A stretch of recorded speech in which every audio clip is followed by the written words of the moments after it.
Sarah. On va passer à la deuxième séance des questions et des réponses. Je vais peut-être ouvrir les feux. On a vu une partie des projets qui sont portés par le SDOL. Peut-être quelqu'un pourra répondre, mais combien y a-t-il d'investissements prévus pour construire tous ces projets? Combien d'habitants et d'emplois sont prévus dans ces prochaines années? Et finalement, qui c'est qui va investir qui c'est qui va construire? Je ne sais pas qui va répondre. Monsieur Tondon. Je peux répondre pour un projet, le projet sur la zone Les Lentillères Laverny. On a parlé de 300 à 400 appartements. C'est un projet qui, pour l'instant, est visé à 220 millions. D'accord. C'est donc sur à peu près un quart de la surface de la zone. D'accord. Peut-être sur la question du nombre d'habitants et d'emplois, je crois que vous allez y revenir juste après. Est-ce que quelqu'un aurait une question à poser à nos orateurs? Peut-être, monsieur, le micro arrive. Une question pour Madame Mestre. Dans le projet du tram, on voit plus ou moins bien l'intégration du trafic routier. Dans le projet de la gare d'Ornans, je n'ai pas bien comment ça va s'intégrer le trafic routier. Volontiers, c'est vrai que dans le projet du tram, que Dagar, ils sont complètement... il y a une cohésion entre les deux, nécessite une réorganisation du trafic dans le centre de Renan. Une réorganisation, la première, c'est la mise à double sens du 14 avril, qui permettra le transit est-ouest et qui permettra surtout l'intégration du tram sur la route de Lausanne, si vous le connaissez. Pour le reste, on a prévu un trafic d'accès au centre, accès au parking qui existe, accès au logement qui existe, accès aux magasins qui existent, un accès livraison. Par le biais au nord, c'est un système de serpents qui passe à travers les rues, qui ont été modérées mais qui permettent la circulation. Et au sud aussi, avec la continuation du transit possible, mais tout ça avec une modération de trafic. Donc le trafic reste partout, sauf sur la route de Lausanne, la rue de Lausanne, mais de façon modérée. Merci. Y a-t-il d'autres questions? Je rebondis peut-être sur cette question du trafic. On a beaucoup parlé de la mobilité douce, des transports en public, mais finalement assez peu du transport individuel. Est-ce que la voiture est condamnée à disparaître sur le territoire de l'Ouest lausannois? Je ne sais pas si tu veux répondre, Marianne. Oui. Non, alors clairement non, elle n'est pas condamnée, mais par contre sa croissance va probablement aller plus doucement. L'objectif est bien dans la hiérarchisation du réseau du trafic dans toute l'agglomération, c'est bien de ne plus faire face à un accroissement de la motorisation du trafic pour le remplacer par les transports publics. Mais bien au contraire, il reste, bien sûr, ça fait partie du système. Par contre, aujourd'hui, ce qu'on souhaite, c'est permettre un transfert modal possible, surtout par rapport à l'accroissement d'urbanisation qui vient d'offrir une alternative. On le voit d'ailleurs, il y a eu des comptages récemment, et Claudine Vissa le dirait peut-être même mieux que moi, on a eu des comptages routiers qui ont lieu tous les 5 ans.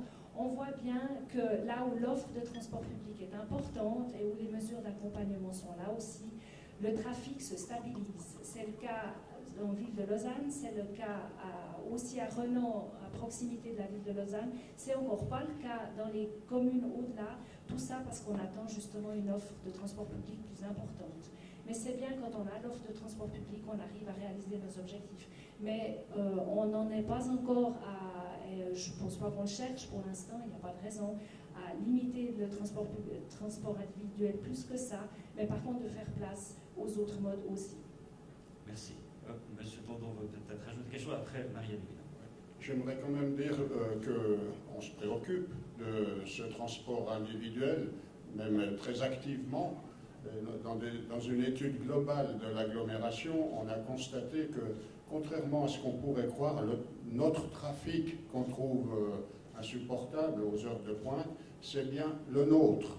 Ce n'est pas un trafic international ou de transit entre Genève et Zurich, c'est bien notre trafic d'agglomération. Et si on prend des mesures ponctuelles au sein de l'agglomération, sur telle ou telle rue, on sait qu'on va faire que reporter le problème sur la rue d'à côté ou sur la commune voisine. C'est pour ça que la clé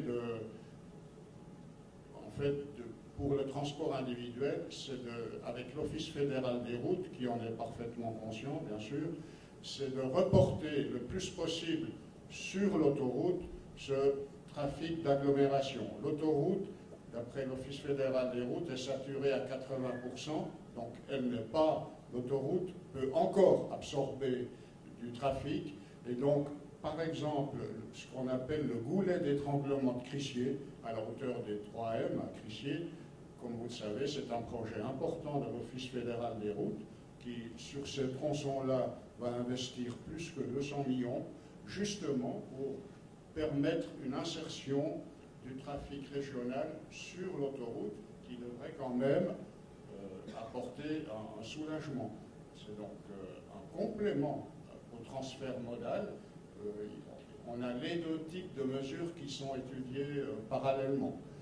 Et dans ce contexte, il y a, ça a été dit rapidement, mais deux nouvelles entrées-sorties d'autoroute, l'une à Chavannes, l'autre à Écublanc, qui devraient permettre, notamment au trafic qui vient d'Atlan, le nouveau centre industriel, commercial, enfin d'activité à Atlan, qui maintenant remonte le pont Conforama et sur lequel on a un certain temps pour le traverser à certaines heures. Ce trafic-là devrait s'écouler par ces nouvelles entrées-sorties d'autoroute. Il faut quand même dire qu'on s'occupe vraiment de l'ensemble des problèmes. Merci. Je crois que Marianne Huguenin voulait encore apporter une précision. C'est peut-être deux chiffres sur ce qui a été dit. Ce n'est pas seulement l'Ouest lausannois, c'est toute l'agglomération lausannoise, au fond, qui cherche à inverser la tendance. Si on ne fait rien, les chiffres étaient à l'horizon 2020, vous avez une augmentation de 40% du trafic automobile. Et si on laissait comme ça, vous aviez une augmentation de 10% des transports publics, en gros. Et puis le but, c'est d'inverser la tendance, c'est-à-dire de limiter l'augmentation des transports publics à 10-15% et de booster l'augmentation des transports publics à 40%. C'est la seule manière de mettre les projets, les habitants et les emplois qui vous ont été décrits et qu'on puisse circuler. Alors c'est vrai que ça implique des efforts, mais en millions, voire en milliards sur les transports publics, c'est vrai, parce qu'on n'a même pas parlé des trains, des RER au quart d'heure, enfin tout ça, le tram, les réseaux de bus, puis ça implique aussi toutes les mobilités douces pour tâcher que dans l'Ouest lausannois où ça se fait peu, parce que c'est peu urbanisé, parce que c'est pas très attractif, parce qu'il n'y a pas les franchissements, parce qu'il ne se passe pas grand-chose, les gens vont moins à pied ou en vélo, alors que c'est plus plat, par exemple, que dans une ville, par exemple, métro de Lausanne. C'est vraiment tout cet effort-là qui est fait pour simplement limiter l'accroissement. Merci. Il me semble avoir vu une main qui se levait par là-bas. J'ai peut-être rêvé. Voilà, monsieur. Peut-être attendez que le micro va arriver pour que tout le monde puisse bien vous entendre. J'ai l'habitude de parler fort.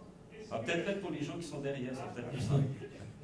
Alors, merci beaucoup pour la présentation de tous ces plans de quartier. Est-ce que vous avez déjà fait une synthèse de tous ces plans? Est-ce que vous savez à peu près combien de logements seront réalisés ces prochaines années si on les additionne les uns et les autres? Oui, on va peut-être passer le micro à Ariane Wigmer, chef de projet. Je vais quand même donner ce chiffre que j'aurai dans ma présentation aussi. 3,6 millions de mètres carrés surface brute de plancher. Voilà le potentiel d'accueil qu'il y a uniquement dans l'Ouest lausannois, habitants et emplois confondus. J'en parlerai tout à l'heure et je le placerai dans un cadre un petit peu plus large.